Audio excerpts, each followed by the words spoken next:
السلام علیکم ورحمۃ اللہ وبرکاتہ۔ اعوذ باللہ من الشیطان الرجیم، بسم اللہ الرحمن الرحیم۔ فیہ آیات بینات مقام ابراہیم ومن دخلہ کان آمنا وللہ علی الناس حج البیت من استطاع الیہ سبیلا ومن کفر فإن اللہ غنی عن العالمین۔ کعبۃ اللہ، اس میں اللہ تبارک و تعالیٰ کی طرف سے کھلی کھلی نشانیاں ہیں، اور اس میں سے ایک مقام ابراہیم ہے۔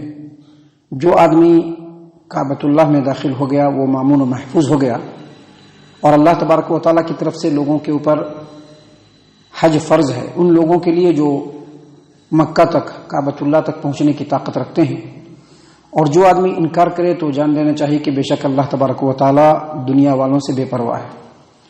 معزز سامعین کرام، سورہ آل عمران سورہ نمبر 3 اور اسی صورت سے ابھی آپ کے سامنے آیت نمبر 97 تلاوت کی گئی، اور اس آیت کریمہ کا ترجمہ بھی پیش کیا گیا۔ آیت کریمہ کے تعلق سے کچھ باتیں کل جو گزرا اور جو درس ہم نے پیش کیا تھا اس میں بتلایا تھا کہ کعبۃ اللہ جو اللہ تبارک و تعالیٰ کی طرف سے پہلا گھر ہے جو لوگوں کی عبادت کے لیے اللہ تبارک و تعالیٰ نے مقرر کیا اور جس کی تعمیر کی گئی، جو پہلا گھر ہے اللہ تبارک و تعالیٰ کا۔ محترم سامعین کرام، اس گھر کے بارے میں اللہ تبارک و تعالیٰ نے بتلایا کہ اس میں بہت ساری نشانیاں ہیں، کھلی کھلی نشانیاں ہیں۔ اور کھلی نشانیاں کا مطلب ایسی نشانیاں جس کو کبھی بھی دیکھا جا سکتا ہے، وہ نشانیاں موجود ہیں کعبۃ اللہ میں، کعبۃ اللہ کے اطراف میں۔ محترم سامعین کرام، کل ہم نے آپ کو بتلایا تھا کہ ان نشانیوں میں سے ایک کھلی ہوئی نشانی یہ ہے کہ کعبۃ اللہ کو ایسے جگہ پہ تعمیر کیا گیا جو بالکل لق و دق میدان تھا، بالکل بے آب و گیا، کوئی آبادی نہیں، کوئی ہریالی نہیں۔ اس کے باوجود آج اگر آپ دیکھیں گے مکۃ المکرمہ کو اور کعبہ کو تو اس کے ارد گرد میں اطراف میں جو زندگی کی رمق ہے اور جو چہل پہل ہے آپ کو دوسرے مقام پر نہیں دکھے گی۔ وہاں پر جو تجارتی منڈی ہے آپ کو کہیں پر بھی نہیں ملے گا۔ آپ مکہ میں جائیں اور آپ دکانوں میں گھس کر کے دیکھیں گے، جو چیزیں دنیا میں نہیں ملے گی وہ آپ کو مکہ میں مل جائے گی۔ ایسی جگہ اللہ تبارک و تعالیٰ نے اس کو بنا دیا۔ اور دوسری بڑی نشانی ہم نے آپ کو بتلایا تھا کہ زمزم کا پانی، اور تیسری بڑی نشانی مقام ابراہیم، جس پر کھڑے ہو کر کے سیدنا ابراہیم علیہ الصلوۃ والسلام نے کعبۃ اللہ کی تعمیر کی، وہ مقام ابراہیم آج بھی موجود ہے۔ اس کے بارے میں کل ہم نے آپ کو بتلایا تھا۔ سامعین کرام، اسی طرح سے جو نشانیاں ہیں، کھلی کھلی نشانیاں، اس میں سے ایک نشانی ہے صفا اور مروہ کی پہاڑی، جس کے درمیان ابراہیم علیہ الصلوۃ والسلام کی زوجہ محترمہ سیدہ ہاجرہ گھومی تھی، چکر لگایا تھا۔ وہ بھی اللہ کے شعائر میں سے ہیں اور اللہ کی نشانیوں میں سے ہیں، جس کی طرف تمام انسانوں کو دعوت دی جاتی ہے، اور وہ جب بھی جاتے ہیں، چاہے طواف، چاہے عمرہ کرنے کے لیے جائیں، چاہے حج کرنے کے لیے جائیں، ان کو اس کی سعی کرنی پڑتی ہے۔ محترم سامعین کرام، اسی طرح سے کعبۃ اللہ کی اور کعبۃ اللہ کے ارد گرد کے علاقوں کی ایک بڑی نشانی یہ بھی ہے کہ اللہ تبارک و تعالیٰ نے کعبۃ اللہ کو مامون، محفوظ اور امن و امان والا بنا دیا ہے۔ اگر ایک دشمن بھی کعبۃ اللہ کے اندر چلا جائے، اس کو تکلیف پہنچانے کی کوئی جرات نہیں کر سکتا ہے۔ اللہ نے ایسا بنایا ہے کعبۃ اللہ کو، اور کعبۃ اللہ ہی نہیں بلکہ کعبۃ اللہ کے برکت کی وجہ سے وہ جو پورا علاقہ ہے اطراف کا، سب کے سب پرامن ہیں، حرمت والے ہیں، عزت والے ہیں، احترام والے ہیں۔ اللہ تبارک و تعالیٰ نے مقرر کر دیا ہے۔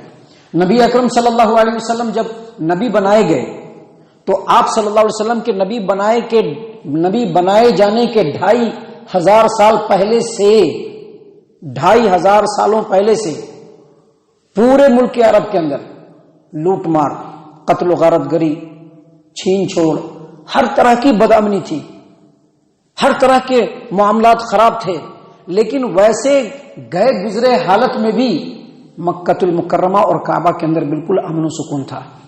اللہ تبارک و تعالیٰ نے قرآن کریم میں اس بات کو واضح کیا ہے۔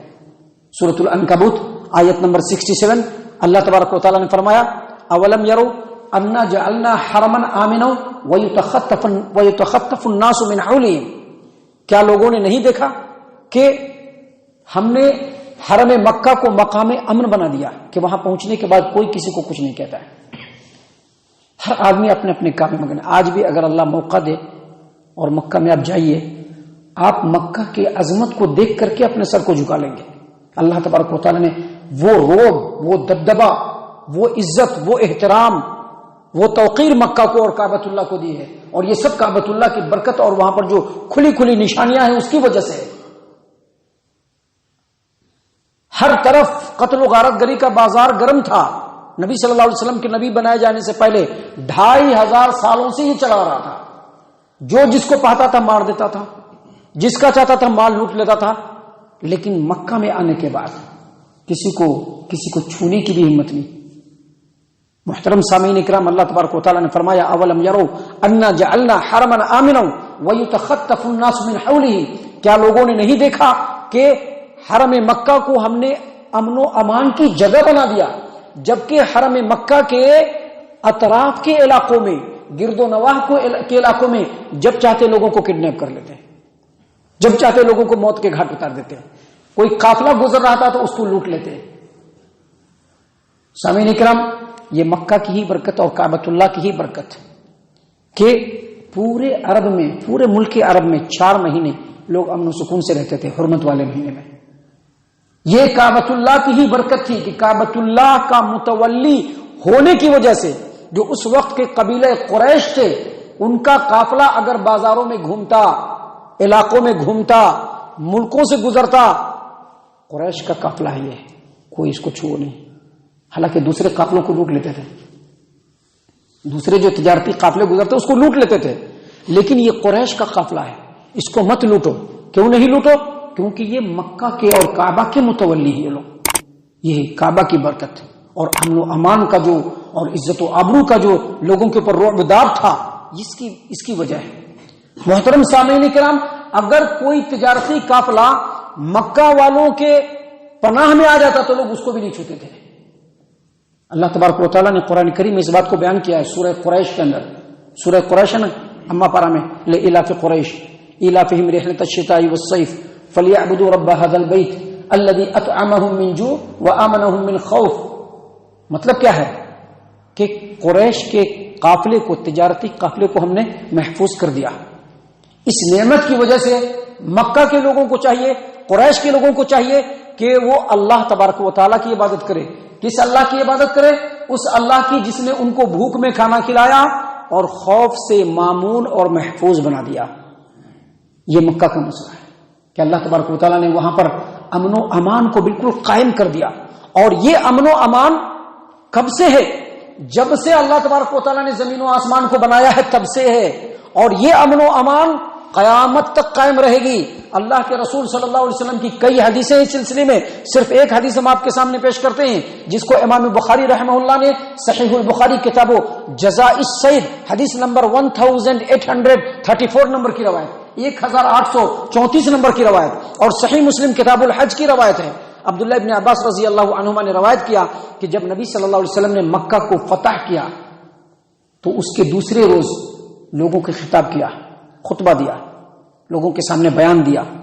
وہ خطبہ آج بھی محفوظ ہے. نبی صلی اللہ علیہ وسلم نے فرمایا آج کے بعد ہجرت اب کسی کے اوپر فرض نہیں ہے، لیکن جہاد اور اس کی نیت باقی ہے. جب بھی کہا جائے کہ جہاد کے لیے نکلو، تم لوگ جہاد کے لیے نکل جاؤ. لوگوں، یہ وہ شہر ہے، مکہ کے بارے میں فرما رہے ہیں.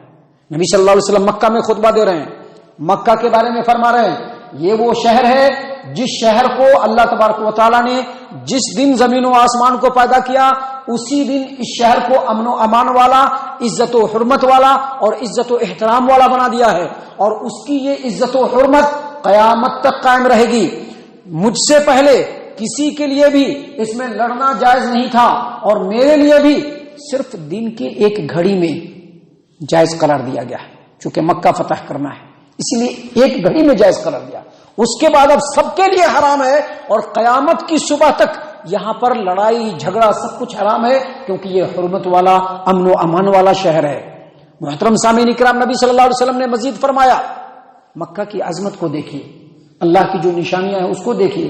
اللہ کے رسول صلی اللہ علیہ وسلم کیسے بیان فرما رہے ہیں. نبی صلی اللہ علیہ وسلم نے فرمایا مکہ کے اندر اگر کوئی کانٹا ہے، کانٹے کو بھی نہیں توڑا جائے. مکہ کے اندر اگر کوئی شکار کرنے والا جانور ہے اس کا شکار نہیں کیا جائے، اس کو بھگایا نہیں جائے. مکہ کے اندر اگر پیڑ پودے ہیں اس کو بھی توڑا نہیں جائے۔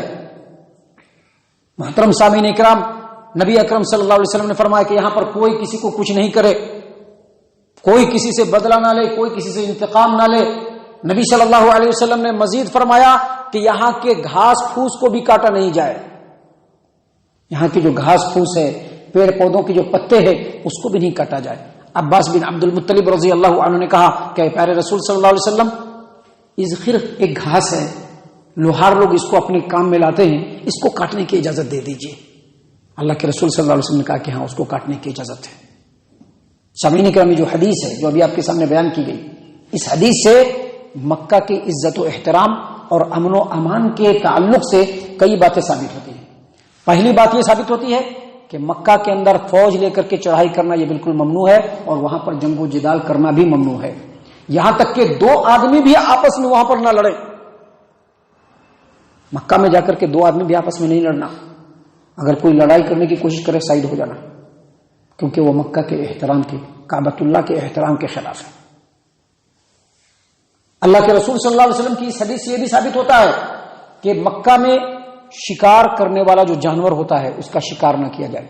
صرف شکار ہی نہیں کیا جائے، بلکہ بہت سارے لوگ ہوتے ہیں نا، یہاں سے بھگا کر کے لے جائیں گے اور ادھر جا کر کے شکار کر لیں گے۔ نبی صلی اللہ علیہ وسلم نے کہا کہ جانور کو بھگایا بھی نہیں جائے، کیونکہ مکہ کا احترام، کعبۃ اللہ کا احترام یہ لازمی اور واجبی اور ضروری ہے، اور یہ اللہ تبارک و تعالیٰ کی نشانی ہے۔ اسی طرح سے مکہ کے اندر جو پیڑ پودے ہیں، جو سبزی اور ہریالی ہے، یہاں تک کہ جو کانٹے ہیں وہ بھی محفوظ ہے، اس کو بھی نہیں توڑا جائے، اس کو بھی نہیں کاٹا جائے۔ نبی صلی اللہ علیہ وسلم کی جو حدیث ہم نے آپ کے سامنے بیان کی ہے، اس میں نبی صلی اللہ علیہ وسلم نے یہ بھی فرمایا کہ اگر کوئی چیز گری پڑی ہو اس کو بھی نہیں اٹھانا ہے۔ کون اٹھائے گا؟